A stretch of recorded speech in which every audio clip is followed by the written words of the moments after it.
United Lutheran Seminary presents the Seminary Explores podcast, conversations on faith, art, people, politics, theology, life, and more, with voices from around the corner and around the globe. Good day. Welcome to the Seminary Explores. My name is Nelson Strobert, and today my guest is Prue Yelinek, who is a retired Church of the Brethren pastor, and also, incidentally, a graduate of the Lutheran Theological Seminary at Gettysburg, now United Lutheran Seminary. Welcome to the Seminary Explores, Prue. Thank you. It's good to have you here, and we're here for an interesting conversation, I think, because you've been doing a lot of work in genealogy, particularly with your family. And I'm interested in knowing, when did you begin this interest? Well, somewhere way back when I was in high school and college. I don't exactly remember what got me started, but I began with looking at my father's family, the Engels. I can trace them back to coming to Pennsylvania colony in 1754, which makes me the 8th generation of the Engels here in America. Mm-hmm. Yeah, I've traced them all down, found tombstones and cemeteries. So I learned mainly just the descendants, the names, the dates, that kind of thing. Okay. Then I kind of let go of it, and after retiring in 2010, around 2012, I became very interested in my mother's roots, mm-hmm. which, unlike my dad's, which are in central Pennsylvania, hers are in the Shenandoah Valley of Virginia. Oh, okay. Was that a surprise for you? No, actually, from the time I was an infant, my mom and my grandmother, who was born in Virginia, went down to what we called the Old Family Homestead, just south of Harrisonburg. My grandmother's family lived there for 150 years, and every summer Mom and I would go down and spend a month there with some of my grandmother's relatives there. And what got me really interested was trying to discover the truth or not of a family legend, which said that farmstead was the next one to be burned in 1864 when General Sheridan was in the Shenandoah Valley and began burning barns and homes and rounding up livestock, is what was known as the burning. And that's what really got me immersed in my mom's family. Oh, okay. When you started that, what resources were available to you? Well, it kind of began with that question. My mom also had a book, one of 3, on the Wine family. And my great-great-grandmother was Rebecca Wine, who married a John Bowman. So I began with that. One thing led to another. One of my main resources was almost like hearing the dead speaking to me, was a 6-volume set of books called The Unionists and the Civil War Experience in the Shenandoah Valley. And what the authors have done with that is go to the National Archives mm-hmm. and find what they call the Southern Claims Commission records, which were records of folks who, after the war, made claims for reparations, monetary reparations from damage done to their farms, homes, during the time that the Union Army was in the valley. And in there, I found claims from many members of my extended family, and it really gave me a greater insight into their experience and what was happening to them. So that was a major one. But I've also used Church of the Brethren history books about the Shenandoah Valley, the Brethren in Virginia. Actually, my great-grandmother's picture is in one of those. Oh, So my. I began to realize that this family during the 1860s were kind of in the midst of a lot of things going on dealing with the Civil War. And so one thing led to another. And that was some of my primary research more recently into my family's experience during those years. Oh, that's very interesting, and which brings me to to this next question, and that is that you've written several important articles about the Shenandoah Valley, and you also, particularly, I'm thinking of you have an article on Colonel John Neff, and Yes. and then another article on Uncle John Bowman, and I wanted to know. So those articles emerged out of your curiosity and your research in that area. Yes, they really were a surprise to me. Both topics. I always thought that my grandmother's family. Now she was not born till after the war, Mm-hmm. but two older siblings were living during then, and I always thought that all six of her siblings, including herself, were born there in Virginia on the old homestead. But in looking through some items that my mom had, I found a obituary for one of my grandmother's sisters, and said she was born in Montgomery, Ohio, Oh. Montgomery County, Ohio, Mm-hmm. when the family went there as refugees during 1864, and it was kind of a what? and so doing more research, I did find out that there was what they called the General Sheridan Refugee train. During that time of burning that I Mm-hmm. mentioned earlier, he took pity on the folks in the valley there who were losing their homes, their livestock, their Right. livelihood, and offered empty supply wagons from the Union Army to people who would like to leave the valley and go to either north or west Okay. into Union-held territory. And I did learn that Uncle John Bowman, in that case, was my great-great-grandfather, and his whole family, extended family, and some of the other folks were part of that refugee wagon train. And they went to Ohio, stayed there till the end of the war, and then came back to the homestead. So that was my first surprise.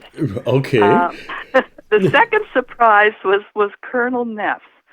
I come from generations of pacifist, non-resistant Anabaptist. I'm just kind of brethren almost through and through. Right. And so I expected that all my ancestors or relatives would have not participated in war. But in reading through that Wine family book, I discovered that a first cousin of my great-grandfather, who was actually a son of a Dunker or Brethren minister, Mm-hmm. kind of jumped the gun, literally, and went astray and became a Confederate colonel in the Stonewall Jackson Brigade and that just really intrigued me. Well, it seems to me he really was against the family religious tradition.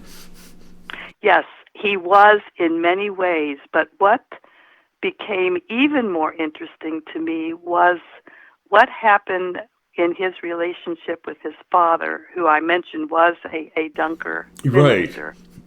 Right. They really had a very strained relationship as young John Neff was growing up because he wanted an education. He just wanted to do everything that was kind of opposed by the Brethren at that point. He even ran away from home in order to earn money for an education, which his father was denying him. But he became very ill. His father invited him home, and ended up actually paying for young John to go to the Virginia Military Institute.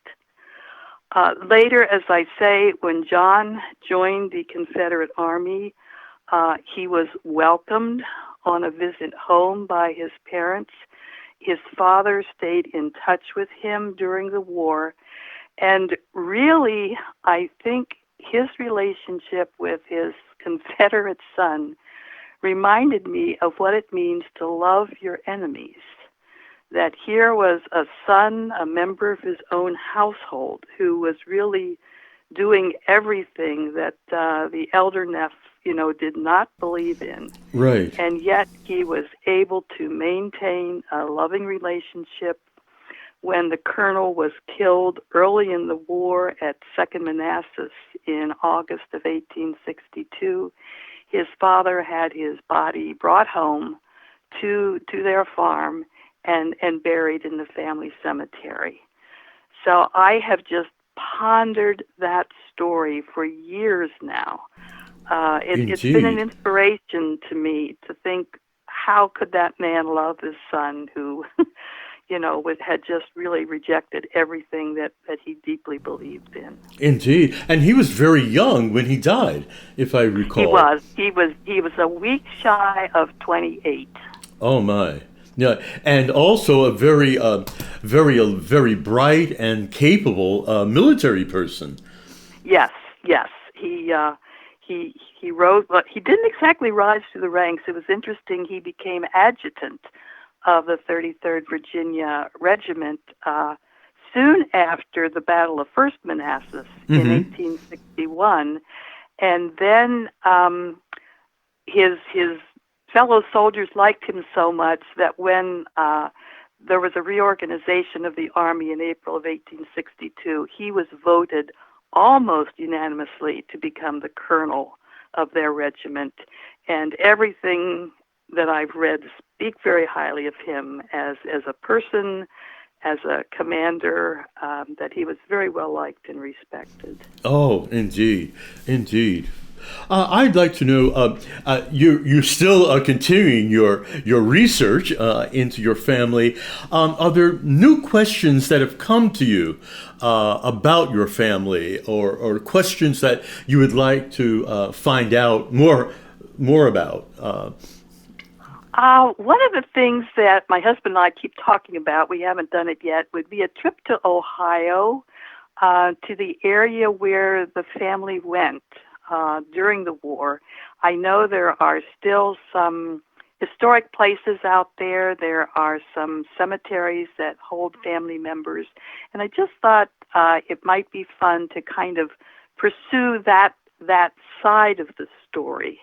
The other thing is I've not really gone into the stories on my father's side. I've kind of just learned, the dates and the names, and I'm wondering if there might be some of these interesting stories that would crop up in his side, but I have not pursued that yet at this point. Oh, okay. Are there, as you look at the research that you have done on your family, particularly on your mother's side, are there any dates that are significant for you personally? Well, I think that was a little more difficult question for me, but the dates that I kind of like are 1839 to 1959, which was the 120 years that 6 generations of her family lived in the old homestead in Virginia. Okay. That house, it's still standing. Oh, really? It's still there. It almost was torn down back in the early 1960s when the farm was sold, and the purchaser turned the farm into a housing development. Oh. And he almost tore the house down, but it's a very historic house. It was built in 1793, and I'm forever glad that he preserved it. So it is still there. It's built over 3 still flowing springs underneath. Oh. And it's been modernized. I have been back in the house since it's been remodeled, but it is still there. And growing up, I always thought someday I would go back and buy that house. Ah, okay. So it's dear to my heart, and there's a lot of wonderful memories down there. So I have just a lot of connection with that old house there. Okay. In Harrisonburg. Oh, good. And you mentioned that it still exists. I was going to ask whether it still existed, and that's amazing. That's amazing when so much gets torn down in our areas. There's 18-inch stone walls. As I said, there are 3 springs still flowing through the basement. Of course, it's lost its ambiance because it was on a 200-acre farm with timber, and now they're just houses all around it. But the outside of the house is still as it always was. The inside, of course, has been modernized. Okay. When you reflect on your research and your family, what connections have you made between the Church of the Brethren and your family? It seems to me, from my brief reading, my reading of the 2 articles, that religion played a significant role in the life of your family. Yes, it did. Going way back, as I said, on both sides, there's been a very strong part of religion. On my dad's side, one of the surprises was that the Engels who came over were Swiss and German Anabaptists, probably Mennonites. Okay. But soon after arriving, one of my umpteenth great-grandfathers, Jacob Engel, actually was one of the founders of the River Brethren Church, which is today's Brethren in Christ Church. But I have found books on the history of that church which do list him as, if not the founder, at least one of the leading founders of that denomination. Mm-hmm. On my mom's side, there are pastors and deacons and elders and missionaries into the frontier area of Virginia. They helped to found some of the earliest Brethren churches in the Shenandoah Valley around Harrisonburg. So, I've got a whole line of ministers who kind of joined the great circle of saints around me. Well, and certainly one might say that they are it's in your blood, having then gone to study theology. Right. I'm sitting here at my desk, and there's a great big portrait of my great-grandfather staring down at me, and he was an elder in the church. Aha! Oh, indeed. One final question, that is, what advice might you give to others desiring to do family research and follow that trail? What advice might you give? Well, I think, first of all, if you can do it, it's going to be full of surprises, and you'll meet some wonderful people. And I know a lot of people say, well, how do I get started?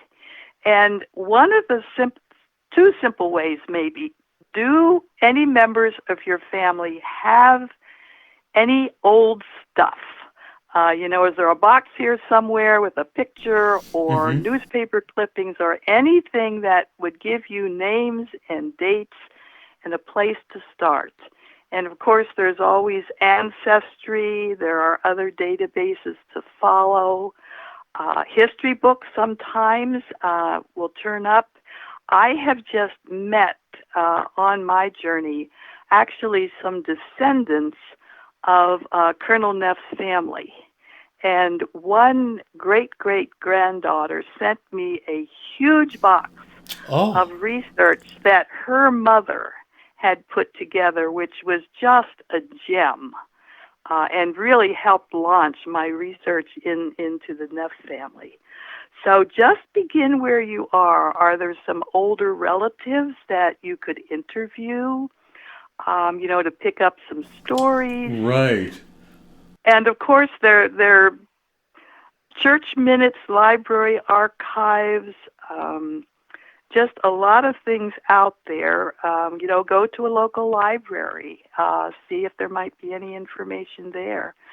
So just begin at any point you can, and usually it's kind of a dot to dot, that one piece of information will point you in a new direction or another person, and it just really can be a fun and, as I say, often surprising pursuit. Oh, great. Well, I can't believe our time is up already. But you've given me food for thought, and I'm sure you've probably piqued the interest of some of our listeners in doing their family research. So I want to thank you again. I hope that's so. And thank you, Nelson, so much. Right. My guest today has been Prue Yelinek, who has been talking to us about her work in genealogy and particularly with her family. For the Seminary Explores, this is Nelson Strobert. Have a good day. You have been listening to The Seminary Explores, a production of United Lutheran Seminary with campuses in Gettysburg, Pennsylvania and Philadelphia, Pennsylvania. We invite you to visit our website at unitedlutheranseminary.edu. All opinions expressed on this program are not necessarily those of United Lutheran Seminary or the Evangelical Lutheran Church in America.